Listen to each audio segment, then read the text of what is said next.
I'm Ben Bailey, chef and proud to call New Zealand home. I learnt my trade at some of the world's best fine dining restaurants. Then came home to cook, earning 3 hats, 2-time Restaurant of the Year and 2-time Chef of the Year. But it's time to go out alone and open a truly unique New Zealand restaurant. I want to find out what exactly our New Zealand cuisine is, where our produce comes from, and is it sustainable? I'm going to travel the country doing so. I want to create authentic New Zealand dishes. This is truly a Kiwi story told through food. And believe me, it's going to be tough. Join me on my journey.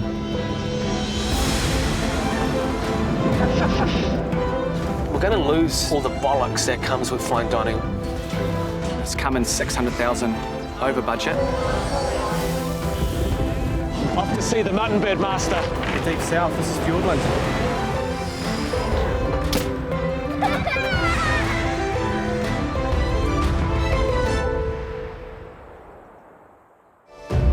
While my new restaurant Ahi is still under construction, I need to take some time away from the building stresses.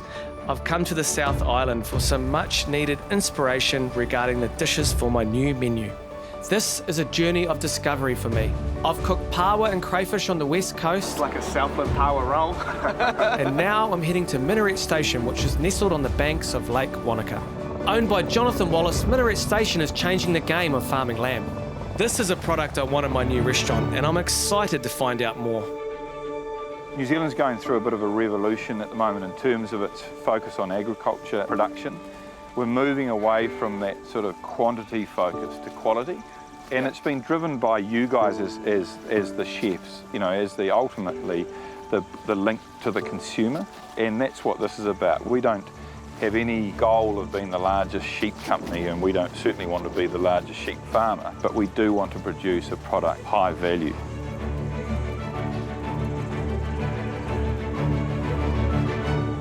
Ultimately, the mothers, the ewes, spend most of their life in the mountains or on the hills, and they come down to have their lambs, and then after that we take the lambs off them. And for their last 35 days of life, they come onto a specialist finishing pasture, and that's chicory. So this is chicory here, which is, you know, it's a herb. We have it in our salads, as you know. And so chicory is one thing that has a high propensity for omega-3, and that combined with the qualities of the sheep, it deposits it intramuscularly. Really, for us as a farmer, our big focus is on having a breed of sheep that suits the environment. We want to look after our soils, we want to look after our water. We weigh every 30 days, which fits with that 35-day cycle on the chicory. So we always know where our lambs are. Every lamb is identified through an electronic tag, so we know its whole life cycle. We know the history of that lamb and the decisions that we want to make around it. Yeah. So you know it's whakapapa, it's genealogy all the way back. Totally. There is a genetic effect in it. Yeah. And so what we're doing is we're constantly selecting every year to try and get better and better at what we do, but that's only as good as the heritability. And it started with essentially one ram that had a high propensity to deposit omega-3 and omega-6s, the good oils, and it started from there. So this patriarch has sired tens of thousands. Totally, totally. Ben, the other thing about sheep is that they've been domesticated for so long, and that part of that domestication process and that farming them has turned them into grazers, not browsers. And the concept of you are what you eat is acutely important with lamb. That's how they grow.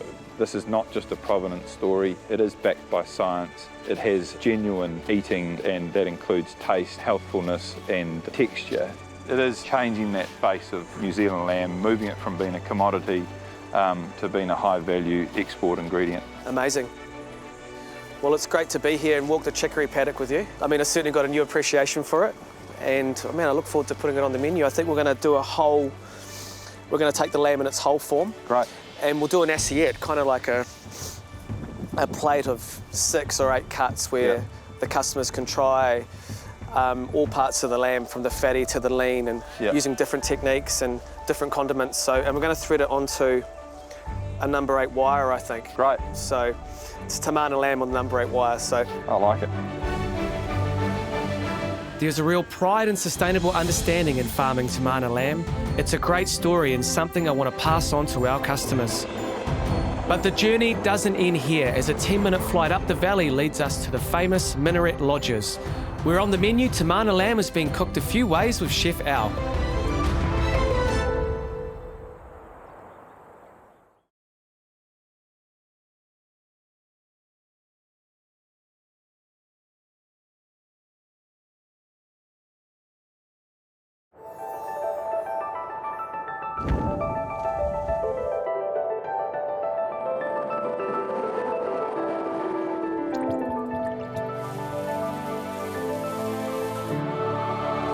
This is Minaret Station Alpine Lodge. We're going to jump in the kitchen with Chef Al and get his take on tamana lamb. He's the expert. I'm looking forward to trying it.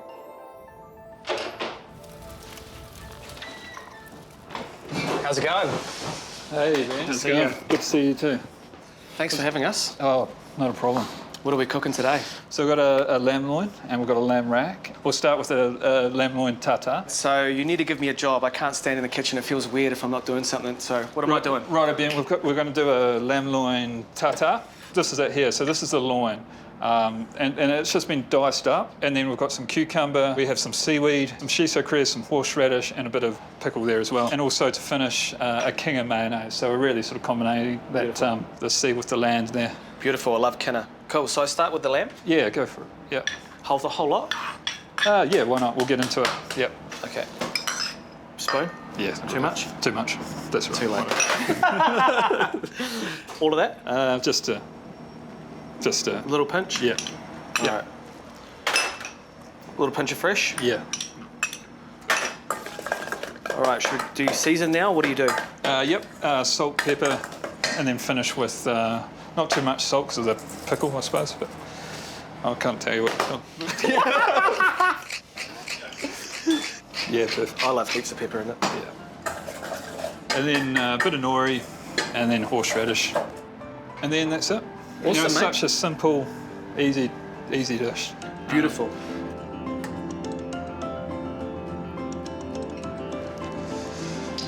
That's good. It's all about transparency with the farm, and there's a real connectivity there with the product. Okay, so what's next? You're going to do some cooking? Yeah, so the next one is a lamb rack. So this is the tamana lamb rack.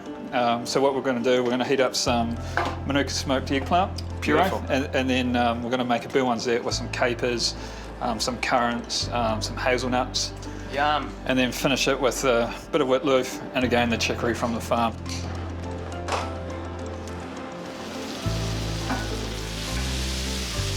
I like that combination. Yeah, it's simple, you know, it's nutty butter, it's hazelnuts, it's the sweetness of the currants are beautiful. It goes beautifully with the lamb. So Benoit's is nut brown butter, and it's this here. Al's done it with little currants, some capers, and some hazelnuts. So the buttermilk is caramelising, making the nut flavour, but then inside the capers is a salt in the brine that falls out into the butter. Then that kind of caramelises and creates another layer of flavour. Then the currants, you throw them in, and then they swell, and then they kind of lightly caramelise, and then you've got the nuts. So it's a 2-minute sauce that has 10 layers of flavour. It's delicious. I'm going to plate this up, and a wee chicory. We're just going to cut this straight in half. This will be enough for 2 portions. Yep. How's it cooked, Chef? Ooh, very nice. To have a new appreciation for where our ingredients come from, to be inspired by the people that harvest them, it's special. We just got to appreciate and have some ceremony around these special ingredients when we prepare them. It's one of the biggest lessons I've learned down here today. The quest to find out more about our country's food producers and harvesters continues as I'm back over the mountains heading towards the sea where sustainable fishing is dear to my heart. We're creating a New Zealand restaurant and we're an island nation. Therefore, our kai moana, our seafood is so important. We're heading to Bluff, the cold waters of the Foveaux Strait, one of the most important seafood harvesting areas of New Zealand. I want to see how our fish is caught and what stocks are available. This is exactly what my journey is about, discovering ocean harvesters like Nate Smith. Gravity fishing is a true hook to plate. They fish to order using a hook and line, harvesting both ethically and sustainably with little or no impact to the environment. One boat, one crew, 100% transparency. So we just set a drop line, got a wee order that's come in from Amano, so they want some bigger fish to do a bit of fish butchery with. So although the growth aren't in season, you know, when you get a wee order like that, it's always good to go and try and do your best anyway. You're not putting too much pressure on the fishery or nothing, it's just a one-off order kind of thing. So where are we right now, Matt? So we are down in a place that we call the Eastard, which is about 20 miles east of Bluff, and to kind of put it in perspective, south right now is Antarctica and east is South America. So we're just going to steam over the structure on the bottom here, a piece of foul, and I'll set up the drift so that we drift over it, and then when we're over it, it should be all go. I'm gonna catch a fish.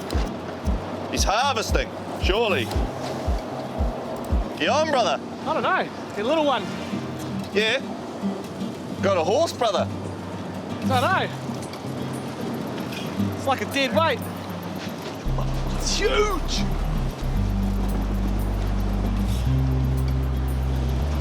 It's like...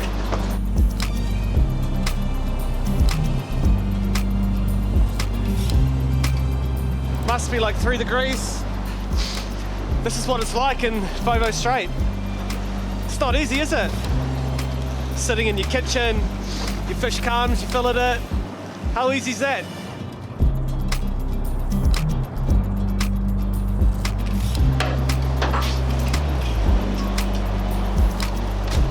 That's it. That'll do, man.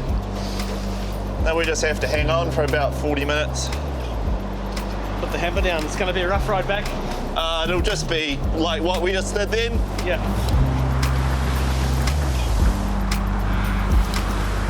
As Nate fishes to order, he only harvests what he needs. If the order is for 6 fish, he will get 6, not 7.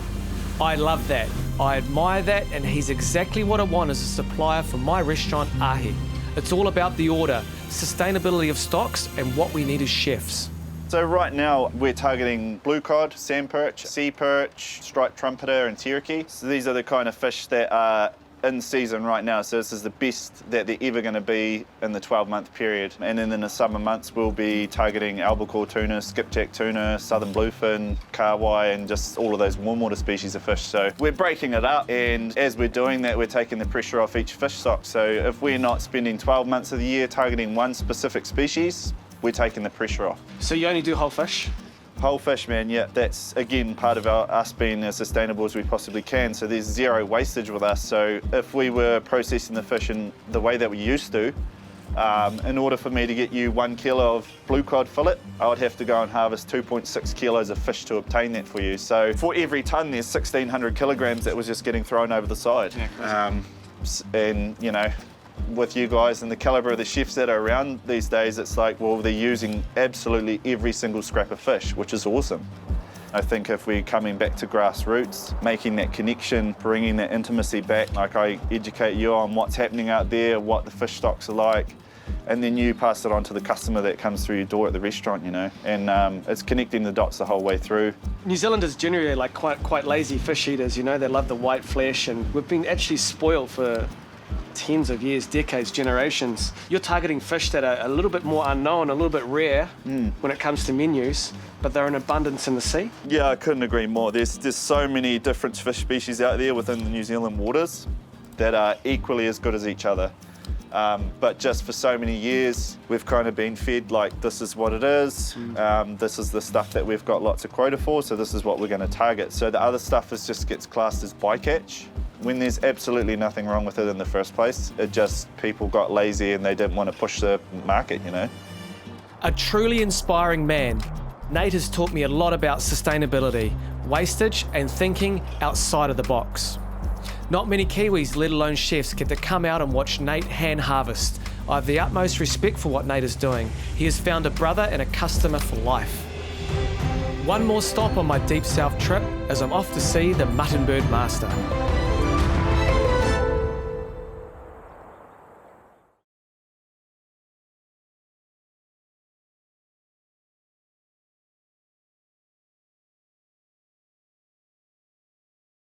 The journey continues as I'm now in Colac Bay, an hour west from Bluff, and I need to learn about the Titi, the mutton bird. Bottom of the South Island, the wild Colac Bay. Off to see the Muttonbird master.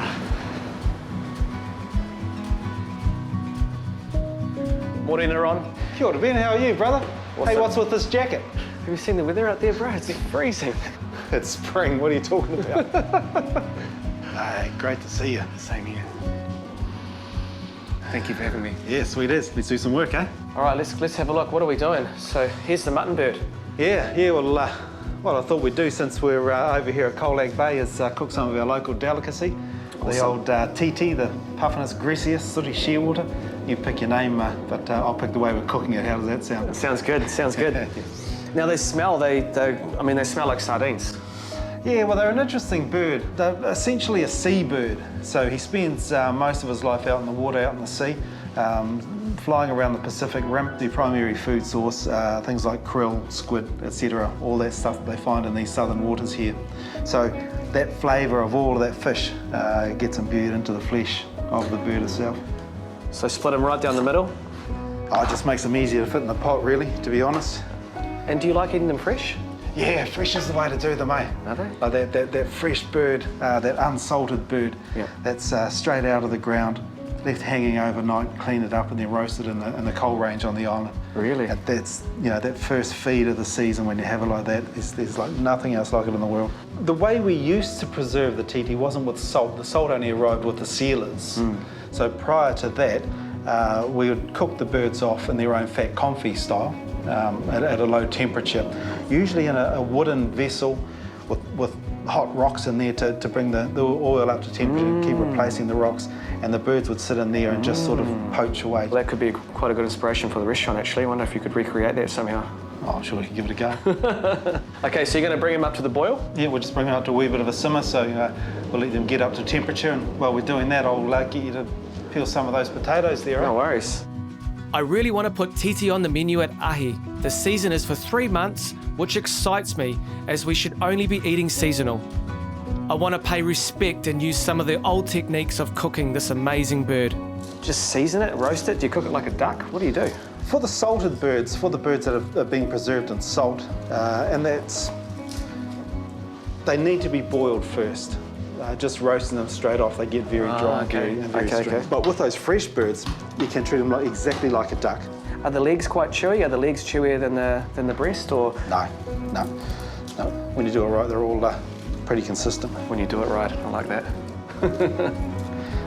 All right, turn it down again, Ron. Yep. All that fat's starting to come off the birds now.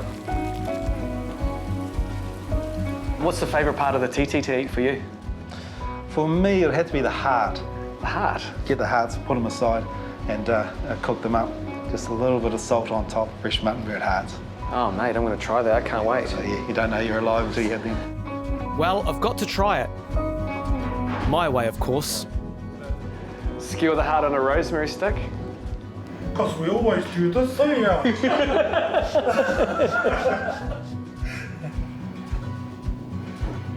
It's a tough crowd. I just chuck the whole thing in and chew it up. I'll get rid of the rosemary first. That's going to taste like shit. That's ruin it. Reckon? Wow. Delicious. Oh my God. My mind going crazy. I can see so much things we can do with this. We're going to roast this Tītī in a pan. It's all been boned out. How do you cook this? Medium rare or all the way through?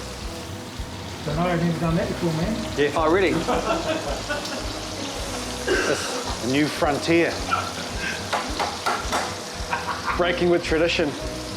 As you talk, I'm thinking about how we best acknowledge your marae here and how we best portray the Tītī on our menu in Auckland. And I just wonder if somehow we could get our customers to actually to stop and take a moment and acknowledge and almost have a small karakia before you eat this food. And it just brings people back to reality and to show some mindfulness. Definitely, and that's the role of karakia, is just to stop, to give thanks and to appreciate what we have, the people that we're with, but also the life that's been given for that food. So nō mai ka hui ora nei, te ao te waitai te wai Māori, ana rongana tāne na maru I raki nui etu atu nei papatū nei ku takoto I ho nei whakamaua kia tīna, haumi e hui e tai ki e. So I'm acknowledging this food here in the places of the world that it comes from the fresh waters, from the salt waters. We've got food from the land in there as well. Acknowledge that the sky's up there and the earth is down there, and I'll tell you what, if those things change, you give me a yell because we're all in trouble. But the function of this food is to bring us together. So we acknowledge where the food comes from, we acknowledge us coming together in this place to eat this, acknowledge the hands of the chef that have created it for us. And the function of that food is to bring us together. So here we are, let's eat. Kia ora, Ron, thank you. One thing I love about fresh birds is that fat. Our time in the Deep South has really changed my perspective on food. I think our concept for the restaurant's evolving. We've found a great connection with the land, with the people, with the sea. There's so many things to be inspired from, and it's not just about finding a couple of ingredients and working out a wacky combination. We have to know the whakapapa of our ingredient, our suppliers. I feel my role as a chef is morphing into more of a conduit between our ingredient, our supplier, the journey the ingredient takes, and finally to our restaurant. I have to tell the story of these ingredients to our customers to make sure they truly understand what New Zealand food is.